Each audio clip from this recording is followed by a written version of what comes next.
جناب والا میرے مخالف آئے اور قوم سو رہی ہے سے مراد سستی اور بے حسی لی، تو میں ان کو ایک بات بتلانا چاہوں گا کہ یہ قوم وہ ہے جو رات کے اندھیرے میں رافیل جیسے طیارے تک کو نہیں چھوڑتی، تو آپ نے اس قوم کو مزید جگا کے کیا کرنا ہے؟ صدر علی وقار، میں سمجھتا ہوں کہ پاکستانی قوم کے لیے ہارن بجانے کی مزید کوئی ضرورت نہیں، کیونکہ جناب والا ہارن تو کسی سوئے ہوئے انسان یا کسی اپنی محترمہ کے خیالات میں گمسم شخص کو متوجہ کرنے کے لیے بجایا جاتا ہے، مگر ہماری پاکستانی قوم تو اتنی بیدار ہے کہ ہم سے کسی بریانی یا پیزا شاپ پہ کولڈ ڈرنک فری والی آفر تک نہیں بچ پاتی۔ ہم ونڈو شاپنگ کرنے جاتے ہیں تو 3000 کی چیز 300 روپے میں خرید لیتے ہیں، اور تو اور ہماری معزز منصف صحابہ سے بھی ہماری باریک سے باریک غلطیاں بھی نہیں بچ پاتی۔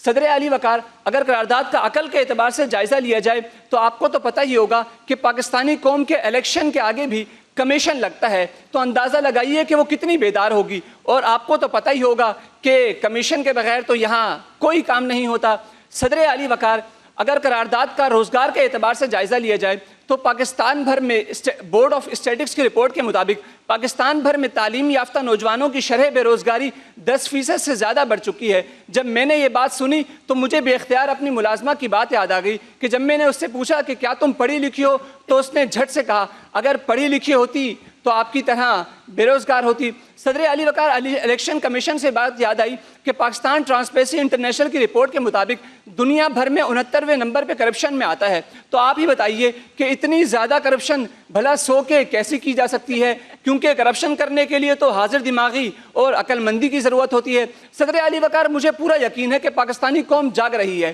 اور اس بات پر مجھے یقین تب آیا جب میں نے دیکھا کہ پاکستان میں اس سال بیرون ملک ملازمت جانے والوں کی تعداد 8 لاکھ سے زائدہ ہو چکی ہے۔ مجھے یقین آیا جب میں نے دیکھا کہ تعلیم کے میدان میں ترقی ہو رہی ہے، کیونکہ اب اسکولز میں گائیں اور بھینسیں باندھنے کے بجائے جدید تعلیم دی جا رہی ہے۔ صدر علی وقار، آخر میں جاتے جاتے دفاعی نقطہ نظر سے بھی ایک دلیل دیتا چلوں کہ پاکستانی قوم ہمیشہ چاق و چوبند اور ہوشیار رہی ہے۔ اب ذرا ہمسایوں کی مثال ہی لے لیں کہ ایک ہمسائے نے جب تورخم بارڈر سے پاکستان میں انار کے ساتھ انار کی بھی داخل کرنے کی کوشش کی تو نتیجے میں اپنی چند چوکیاں گوا بیٹھا۔ جب دوسرے